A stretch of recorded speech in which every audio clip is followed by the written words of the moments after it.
Hey squad, welcome to the channel's first community choice video, where the topic was selected by my patrons.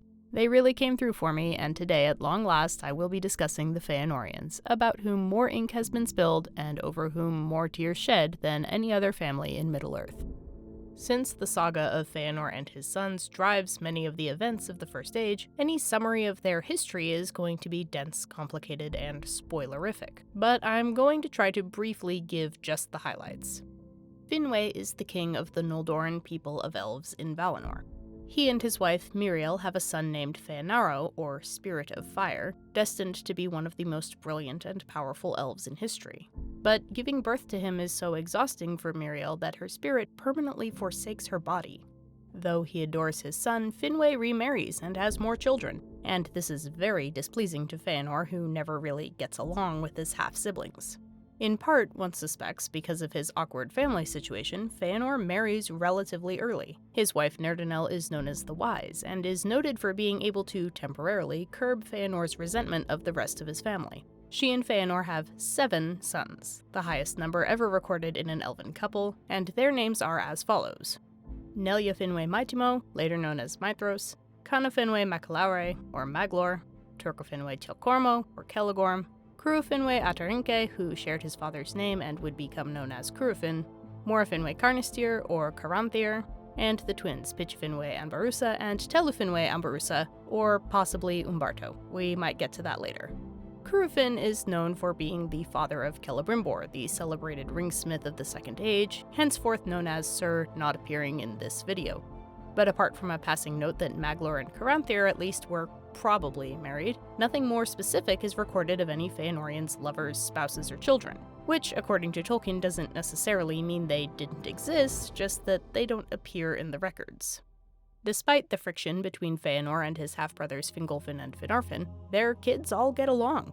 Maithros' closeness to Fingolfin's eldest son Fingon is legendary, Curufin and Kelagorm are the best friends of Fingolfin's daughter Aredhel, and even Finrod is recorded to periodically go hunting with Maithros and Maglor. At the height of his prowess, Feanor creates the Silmarils, hallowed, unimaginably gorgeous jewels that capture the light of the 2 trees of Valinor. But his pride and jealousy increase with his skill. Tensions rise between Feanor and Fingolfin, Nerdanel becomes estranged from her husband, Morgoth spreads lies, rumors, and dissent throughout the land, and finally Feanor points a sword at his half-brother, which earns him 12 years banishment from the capital city of Tirion. As soon as this period ends, at the very moment that the 2 brothers are grudgingly making up, Morgoth destroys the trees, and during his flight north sacks Feanor's stronghold, kills Finwe, and steals all his jewels, including the Silmarils. Furious, Feanor swears an unbreakable oath to pursue with wrath and violence anyone who withholds the Silmarils from him, and his sons swear likewise. In his haste to catch up with Morgoth, Feanor insists on commandeering the ships of the Teleran elves. The Teleri resist this, and violence breaks out, the first slaying of elves by other elves, in which Feanor and his sons are at the forefront. Because of their deeds and their oath, the Valar declare a doom on the Noldor, especially the Fëanorians, and shut them out of Valinor. Despite this, most of the Noldor, including Fingolfin, his children, and the children of Finarfin, are still prepared to follow Feanor in pursuit of vengeance, despite their misgivings about his personal leadership qualities. Feanor is crazy, but he's not dumb, and is aware that he's quickly losing popularity. So he suddenly and secretly crosses the sea with only his loyal followers, and upon landing in Middle-earth he burns all the boats, leaving the now exiled remainder of his people, his half-brother, and his nieces and nephews to make the journey to Middle-earth by the only other way, on foot, across the deadly frozen waste of the Helcaraxe. Feanor lands smack in the midst of Morgoth's attempt to invade the embattled elven realms of Middle-earth, and gleefully charges ahead until he is killed by Balrogs. Maithros accepts an offer to negotiate with Morgoth, but despite his precautions, he's taken captive and hung by his wrist off the side of a mountain, leaving the rest of his brothers to shore up a camp on the shores of Lake Mithrim and ponder their situation. When Fingolfin and the rest of the Noldor show up, their numbers significantly reduced by the crossing they endured, the reunion is not as joyful as could be wished. The 2 hosts are on the brink of a war of succession when Fingon makes a daring solo expedition to rescue his cousin, and said cousin, now less one-hand, endorses Fingolfin's rule upon his recovery. He also disperses his brothers to the more remote southern regions of Beleriand, both for their safety and the safety of others. And for the next 400 or so years, the reunited Noldor hold Morgoth at bay. Inevitably, though, Morgoth breaks the siege and lays waste to the Noldor's northern territories. And with the disruption of the past half-millennium's equilibrium comes the awakening of the Fëanorians' oath. When the mortal Baron appeals to Finrod for help in retrieving a Silmaril, Celegorm and Cruachan, Feanor's middle boys, see a chance to consolidate their own power. They reject Baron, betray Finrod, and attempt to imprison Luthien, hoping to arrange a forced marriage between her and Celegorm, and thus secure a measure of power in Doriath as well. When their plans are foiled, they retreat in disgrace to their brother's barely maintained outposts. Undeterred, Maedhros decides to go on the offensive, gathering everyone who will still listen to him in a great alliance called the Union of Maedhros. But due to his siblings' poor life choices, he gets little aid from several of the most powerful realms, including Doriath and Nargothrond. The resulting battle is known as Nirnaeth Arnodiad, or Tears Unnumbered, which alone should tell you just how horribly wrong Maedhros' plan went. Defeated, yet still driven by their oath, the Fëanorians renew their claim on the one Silmaril to have been recovered from Angband. They attack Doriath to get it, killing Luthien's son Dior. Celegorm, Cruachan, and Caranthir are slain and Doriath is laid in ruin, but the Silmaril, along with Dior's young daughter Elwing, is whisked away to the coasts. After a few decades, the remaining Fëanorians learn of her location and again demand the Silmaril. Their demand is rebuffed, so they mount yet another attack on their own kind. Elwing turns into a bird and flies away with the Silmaril. No, I'm not omitting any context, it's exactly as freaky as it sounds, and this leaves Maedhros and Maglor with very few viable options. Elwing's young sons, Elrond and Elros, are left behind and fall into the Fëanorians' hands, and the two remaining brothers care for them in a terribly unhealthy foster/hostage situation, hoping to eventually trade them back to their parents for the Silmaril, but also growing fond of them in the interim. Finally, a host headed by Eonwe, the Herald of Manwe, issues from Valinor and defeats Morgoth, acquiring the remaining two Silmarils in the process. Maedhros and Maglor, despairing but seeing no other solution, sneak into the army's camp and each take a Silmaril for themselves. Eonwe commands that they be allowed to leave unharmed, but the two have become so corrupt that the holy Silmarils burn their flesh. In anguish, Maedhros flings himself into a volcanic chasm, and Maglor hurls his Silmaril into the ocean and is swallowed up by the mists of time. Those of you familiar with the First Age will notice that this sounds a lot like a complete summary of the Silmarillion, which leads me to my next consideration, the weirdness of the Fëanorians' role in the Legendarium. On one hand, you could argue that their whole existence can be reduced to a particularly elaborate framing narrative. They aren't the heroes of any great tales or the subject of any major poems. Their house dwindles into oblivion by midway through the Second Age. And apart from Celebrimbor, none of them really achieve anything lasting. Being self-cursed with futility has that effect, I guess. They exist to be background characters, Oath-takers number 1 through 7, if you will. On the other hand, they are involved in pretty much everything you can think of. Their actions are the ones driving the plot. If we disregard the self-contained legends that are set in the context of the War of the Jewels, and just focus on the war itself, the Fëanorians are arguably the protagonists.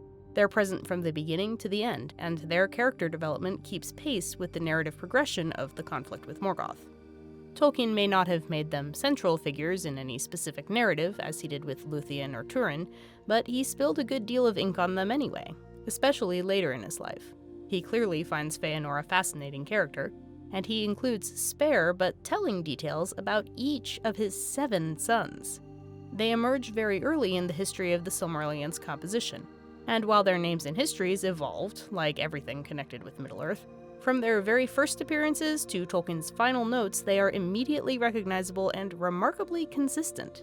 In the Sketch of the Mythology, composed around 1930, we read that the 7 sons of Feanor were Maedhros the Tall, Maglor, a musician and mighty singer, Cruachan the Crafty, who inherited most of his father's skill, Celegorm the Fair, Caranthir the Dark, and Damrod and Diriel, who after were great hunters.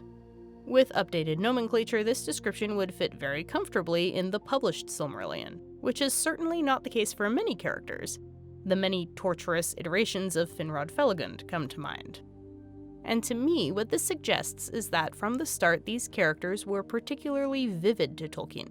He may not have developed all of them as completely as he did other characters, but he seems to have had a clear sense of who they were and how they would behave.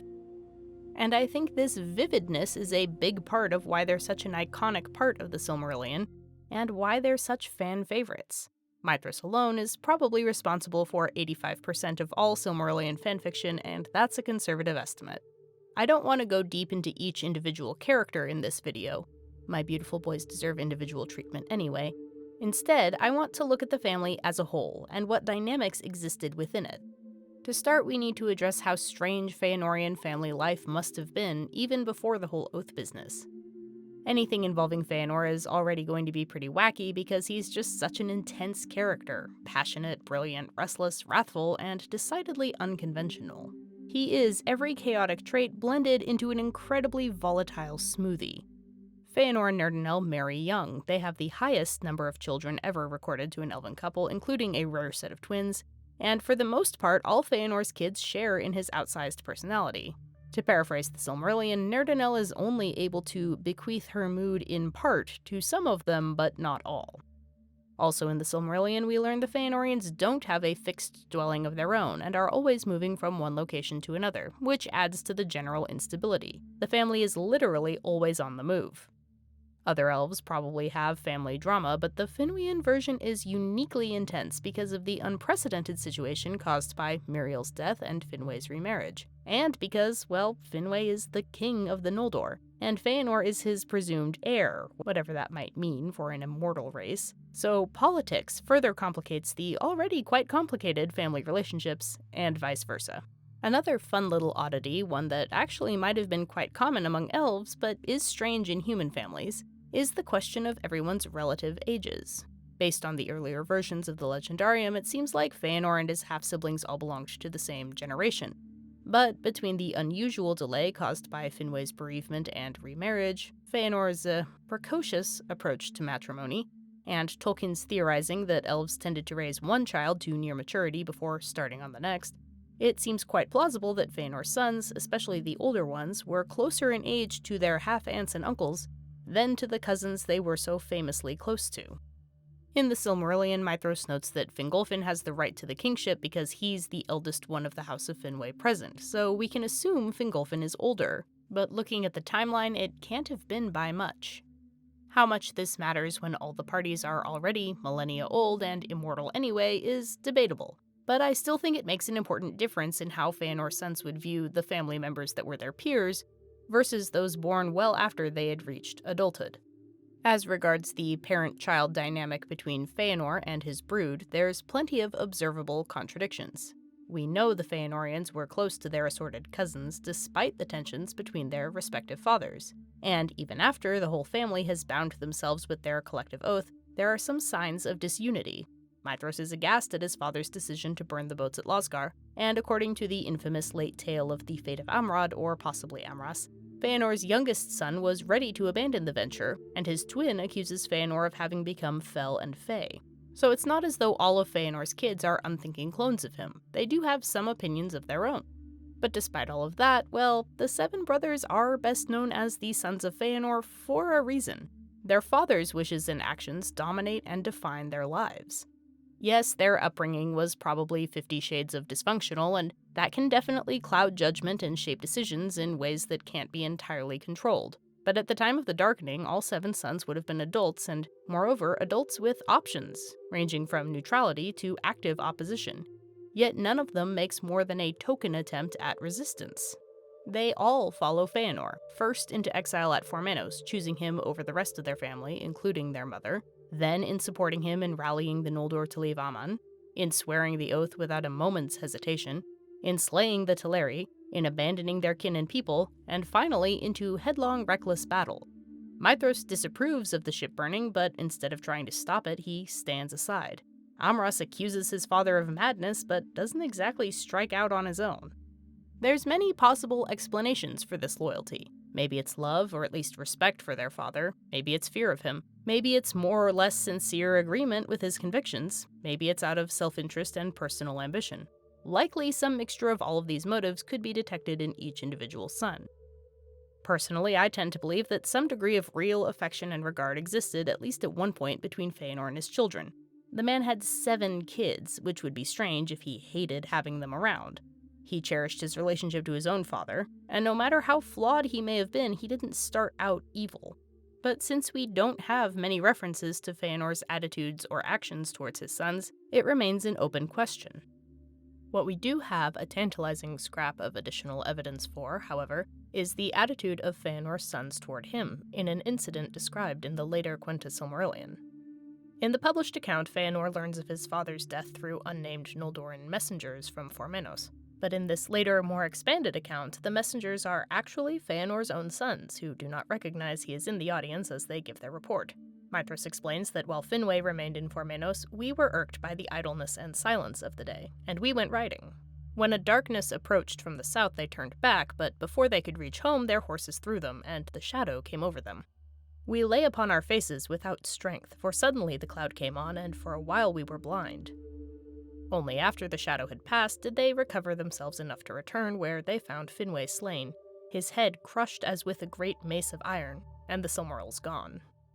When this account is finished, Feanor flees, distraught, and after him Maedhros and his brethren went in haste, dismayed, for they had not known that he was present when Maedhros spoke, and now they feared that he might slay himself. In the Silmarillion, it is suggested that Feanor believed if only he had been at Formenos, he could have saved his father. I think it's reasonable to assume that his sons, who were much closer to Formenos at the time, likely felt the same way. Also, notice that they follow after their father because they're concerned about what harm he might do to himself. This suggests that they're well accustomed to feeling some degree of responsibility for the actions of their notoriously volatile parent. Taken all together, this version suggests a heady cocktail of survivor's guilt and inappropriate parentification that could have provided that extra emotional push into following Dad all the way to Middle-earth. Feanor's effect on the lives of his children is so pronounced, in fact, that it's only after his death that the narrative starts to betray more than the faintest suggestions of the individual characteristics and relationships that existed among his sons. Again, to fully develop this topic would require more time than I have, but some general trends can be described. For whatever reason, Maedhros appears to be the ultimate authority figure for his siblings after Feanor's death. Even the sneaky and ambitious Curufin never openly defies him. As with Feanor, it's unclear the precise mixture of love, guilt, fear, reverence, habit, and self-interest that is responsible for this effect. Moreover, it's worth noting that Maedhros' approach to his troublesome siblings seems to be to isolate them and then let them do what they want. He never pushes his authority far enough to warrant testing, and he's often either persuaded or compelled into unfortunate courses of action due to their machinations. Maglor is the consummate second-in-command, apparently more reliable than his siblings, but time after time he shows that he cannot, for the life of him, make his own decisions. So maybe it's just that he's simply more malleable. The middle boys are known for their bad temperaments and their independent streak. Despite his reputation for cantankerousness, Caranthir seems content to be left alone to amass his trade empire. Celegorm and Curufin, the most hated elves in Middle-earth, with the possible exception of Eol, are a bizarrely codependent dyad, with Curufin calling the shots but always in the service of his big brother's apparent interests. Amrod and/or Amras, depending on your canon, seem to wash their hands of their family's doings, except in cases of open battle. There's also some further creepiness about them in a version of events recorded in Peoples of Middle-earth. On the eve of the Noldor's departure, Nerdanel confronts her husband and begged that Feanor should leave her the two youngest, the twins, or at least one of them, and Feanor retorts they are determined to go with their father. But nevertheless, Amrod is the one to try to sail his ship back and rejoin Nerdanel, for he had been much shocked by the deed of his father, and as a result he is inadvertently killed when Feanor sets fire to the fleet, not realizing one of his sons is still aboard. This event also fulfills Nerdanel's vague but troubling prophecies about her youngest son, first at his birth when she tried to give him the name Fated, or Doomed, and later more explicitly when she declares he would never set foot on the shores of Middle-earth. So the Ambarusa are both the babies of the family, sheltered, fought over, and occasionally denied agency, and also potentially elevated by the strangeness of their apparent destiny, occupying an almost shamanistic role. They don't involve themselves in the schemes and posturings of the middle brothers, nor are they drawn into the toxic leader-follower, good cop, bad cop cycle that Maedhros and Maglor enact. My final comment on the little murder family that could is the sheer number of its members. The House of Finwe already tends toward what could generously be described as a redundancy of heirs, but Feanor having 7 sons with only a single known descendant and a number of pointless and anticlimactic deaths seems to be a particularly egregious offense. Apart from the euphony and folkloric overtones of the concept of 7 sons, and the underscoring of Feanor's progenitive nature, it's not really clear why there need to be 7 of them. I did a little thought experiment and realized that you could effectively write a recognizable draft of the Silmarillion with just 2 Fëanorians. Basically, some version of Maedhros, reclaiming some of the gentler qualities that were later assigned to Maglor, and a version of Crúthfin, reprising one of his earliest roles as the brother who gets real creepy about Luthien. But what quickly became apparent is that this reduction in number also reduces the characters themselves to a simplistic binary: the well-meaning but tragic brother and the clever but wicked one, the one who takes after his mother and the one who takes after his father. The mere fact of having 7 points of comparison instantly makes what sketchy characterization we get all the more intriguing. Caranthir is the most wrathful brother, but it's Crúthfin who's the most troublesome and Celegorm who's the most impulsive. Maedhros is the wise and temperate one, until suddenly he isn't. He searches in vain for one pair of orphaned half-elves, but it's Maglor who ends up taking pity on the second pair. Amrod and Amras, in however many bodies and at whatever point, both apparently drop out of the Fëanorian project early on, and yet remain Fëanorian to the last. And so this complexity has a tragic twist, because none of these characters die well, even by the grim standards of the Silmarillion. In the end, the exuberant proliferation of Feanor's offspring serves only as an object lesson in how many different ways there are to succumb to the same doom. If you enjoyed this video, strike down that like button like it's denying you sea passage and you have a fancy new sword you haven't gotten to use yet. And if you feel guilty about it afterwards, I don't know, man, sing a song about it or something. Subscribe for more blatant Fëanorian partisanship, and thank you for watching. Extra appreciation to everyone who supported me over on Patreon, including Dorwin Gray, Emperor Kane, John Love, Brendan Mooney, E. Rose B, Elu Thiccgol, ANKreutzberg, Eliananor, Frankie 12 String, Lewis Maskell, Tamara Saldana, Luke, Karen and Michael Donohue, Kevin Gilstad, Joel Bion, Rogue Hot Pocket, and Jared Carver. If you want to vote on the next community choice video topic or see some of the other stuff I'm working on, check the link below.